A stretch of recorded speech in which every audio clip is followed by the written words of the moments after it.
Hello friends, welcome to English beings. मेरा नाम है अनिल और आज के इस वीडियो लेक्चर में हम समझने वाले हैं पैब्लो नेरुदा की पोएम कीपिंग क्वाइट हिंदी में और डिटेल में। तो विदाउट टेकिंग मच टाइम शुरू करते हैं।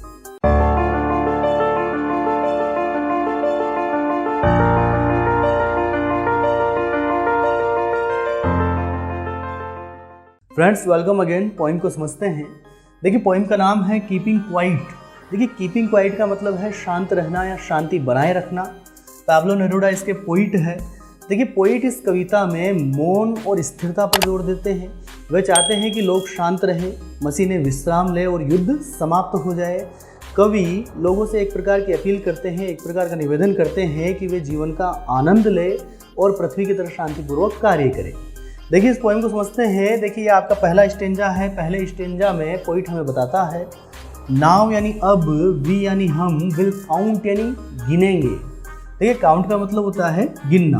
टू 12 12 तक। अब हम सभी यानी इस पूरे समस्त पृथ्वीवासियों से कहता है कि हम सभी 12 तक गिनेंगे। एंड और वी विल, और हम, ऑल यानी सभी, कीप स्टिल यानी स्थिर हो जाएंगे। स्टिल का मतलब स्थिर, शांत कह सकते हो।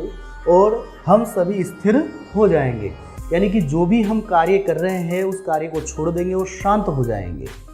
देखिए, आगे कहता है कवि फॉर वंस यानी एक बार के लिए, on the face of the earth. Earth का मतलब होता है पृथ्वी, फेस का मतलब ऐसे तो चेहरा होता है लेकिन यहाँ पर धरातल है मीनिंग। तो क्या है, इस पृथ्वी के धरातल पर पहली बार लेट्स नॉट स्पीक, हम नहीं बोलेंगे। आओ हम नहीं बोले।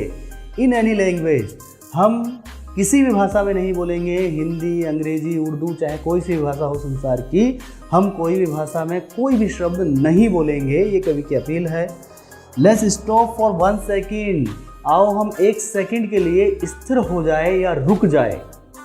देखिए, आगे कवि कहता है एंड नॉट मूव और आर्म्स, और हम हमारी भुजाओं को सो मच यानी ज़्यादा नहीं हिलाएंगे। और हम हमारी भुजाओं को भी ज़्यादा नहीं हिलाएंगे। यानी कवि के कहने का मतलब ये है कि इस संसार का प्रत्येक व्यक्ति जीवन की भागदौड़ में लगा हुआ है, तो वो कुछ सेकंड्स के लिए रुके और ये देखे कि हम क्या कर रहे हैं, क्यों कर रहे हैं, स्वयं का आत्मनिरीक्षण करे। सेकंड स्टेंजा में पोइट हमें बताता है कि वो क्षण कैसा होगा। देखिए, यहाँ पर लिखा हुआ है इट वुड बी यानी यह होगा। एड यानी एक, एक्जोटिक यानी विलक्षण यानी अनयूजुअल, जो सामान्य रूप से नहीं होता है। मोमेंट यानी क्षण होगा, यह एक विलक्षण क्षण होगा। देखिए, एक्जोटिक का मतलब विलक्षण कह सकते हो आप, विलक्षण, और मूवमेंट का मतलब क्षण। यह एक विलक्षण क्षण होगा जब हम शांत होंगे। विदाउट रस यानी जिसमें कोई भागदौड़ नहीं होगी, भागदौड़ के बिना होगा वो। विदाउट इंजन्स यानी जिसमें इंजनों का या फिर मशीनों का शोर नहीं होगा, वो एक ऐसा क्षण होगा। We would all be together, हम सभी एक साथ होंगे। इन ए सडन स्ट्रेंजनेस यानी एक आकस्मिक विचित्रता में हम सभी एक साथ होंगे, या फिर एक विलक्षण क्षण में हम सभी एक साथ होंगे। सडन का मतलब आप कह सकते हो आकस्मिक। स्ट्रेंजनेस यानी विचित्रता। यानी कवि सेकंड स्टेंजा में हमें ये बताता है कि वो क्षण कैसा होगा, वो क्षण विचित्र क्षण होगा और हम सभी एक साथ होंगे। कोई भागदौड़ नहीं होगी, कोई मशीनों की आवाज़ भी नहीं होगी, सब कुछ बिल्कुल शांत रहेगा, ये कवि हमें बताता है।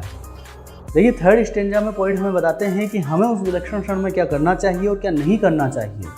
देखिए, यहाँ पर लिखा हुआ है फिशरमैन यानी कि मछुआरे इन द कोल्ड सी यानी ठंडे समुद्र में, वुड नॉट हार्म यानी नुकसान नहीं पहुंचाएंगे, व्हेल्स यानी मछलियों को, चाहे वो कोई सी भी मछली हो। व्हेल का मतलब ऐसे तो एक बहुत बड़ी मछली होती है जो कि समुद्र में पाई जाती है, लेकिन यहाँ पर मीनिंग है संपूर्ण मछलियों का।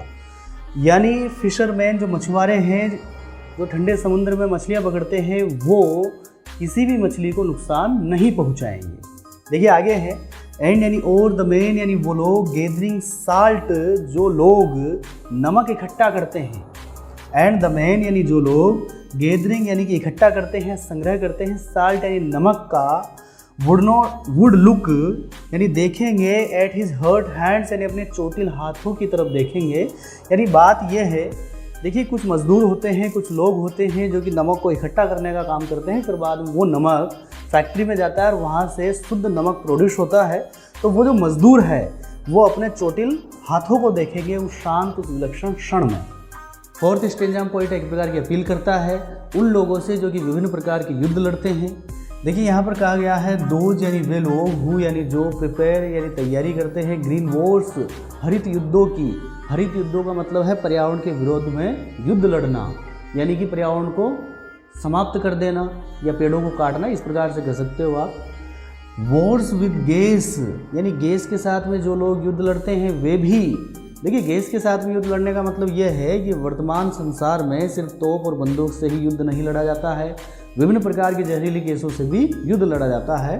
तो वे लोग जो कि गैस के साथ में युद्ध लड़ते हैं। वॉर्स विद फायर वे लोग जो कि अग्नि शस्त्रों से युद्ध लड़ते हैं, यानी इस प्रकार के शस्त्र जिनसे आग पैदा होती है।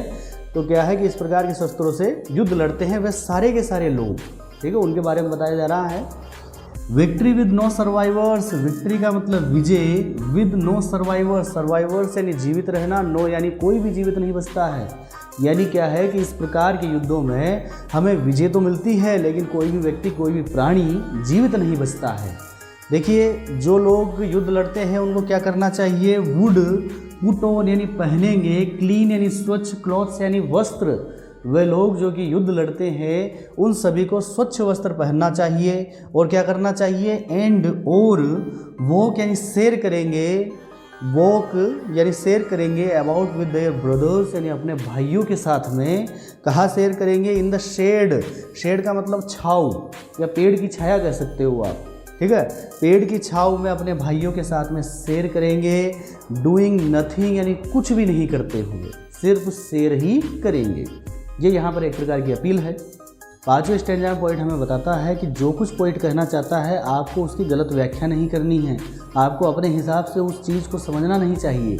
जो कवि कह रहा है उसे एज इट इज़ लेना चाहिए। जैसे देखिए यहाँ पर कहा गया है वोट यानी जो, आई वांट जो मैं चाहता हूँ आपसे। देखिए कवि आपसे क्या चाहता है, शांत होना, कि आप शांत हो जाए और कुछ भी ना करें, कुछ क्षण अपने लिए निकालें। शुड नॉट बी कन्फ्यूज्ड हूँ यानी जो कुछ भी कवि चाहता है आपको उसे गलत तरीके से नहीं समझना चाहिए।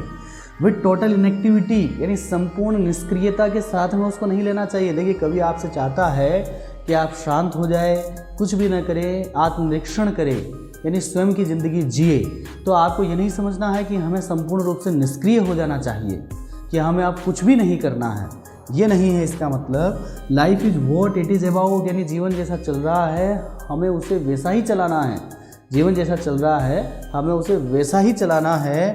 आई वांट यानी जो मैं चाहता हूँ, नो यानी नहीं है, ट्रक विद का मतलब होता है संबंध होना, डेथ यानी जो कुछ भी मैं आपसे चाहता हूँ उसका कोई भी संबंध मृत्यु से नहीं है, आप उसको गलत तरीके से मत लेना। देखिए शांत होने का मतलब एक ये भी होता है कि हम मर जाए तो भी हमें शांति मिल जाएगी, लेकिन वो चीज़ नहीं है। देखिए छठे स्टेंजा पॉइंट में बताते हैं कि हम जीवन भर प्लेजर्स और धन के पीछे दौड़ते रहते हैं, हम अपना जीवन जीते नहीं हैं, शांत नहीं रहते हैं, तो उससे एक प्रकार की उदासी हमारे जीवन पर छा जाती है जो हमें जीवन जीने नहीं देती है।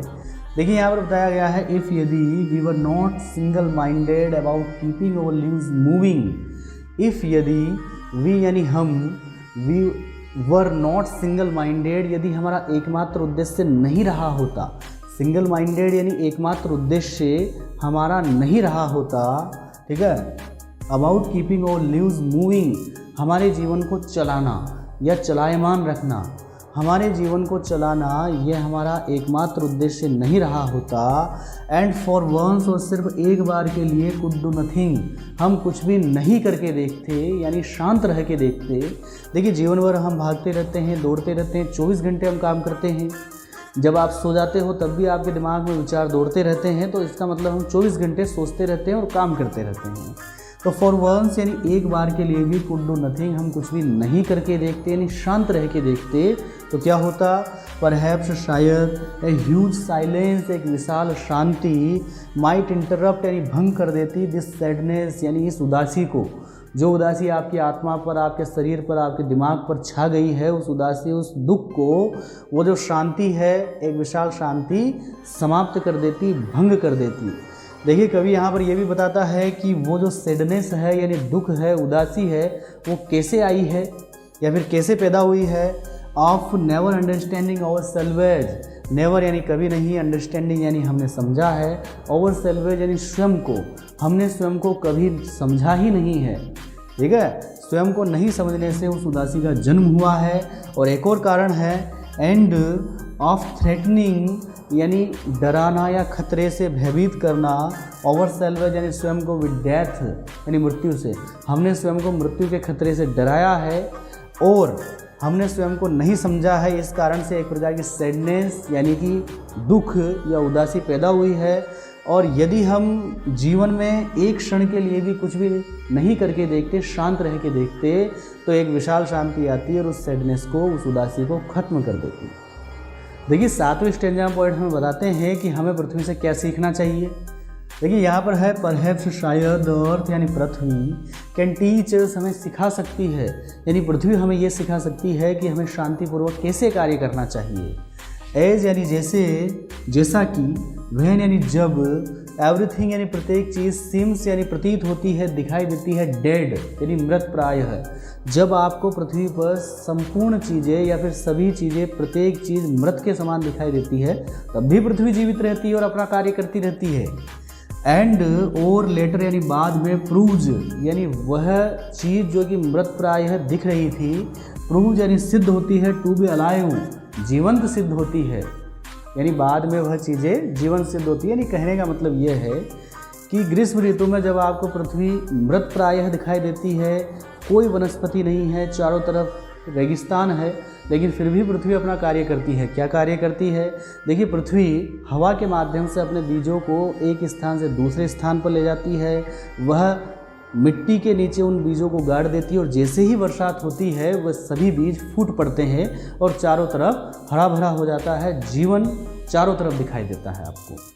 देखिए आगे कहा गया है नाउ यानी अब, I will count up to 12, अब मैं 12 तक गिनूंगा, एंड यू कीप क्वाइट और आप सभी लोग शांत हो जाएंगे, एंड आई विल गो और फिर बाद में मैं यहाँ से चला जाऊँगा।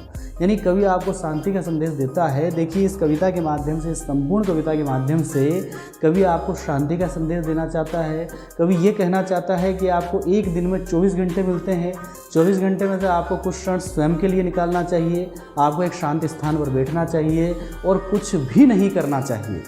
आई होप दैट आपको ये पॉइंट समझ में आई होगी। Thank you very much.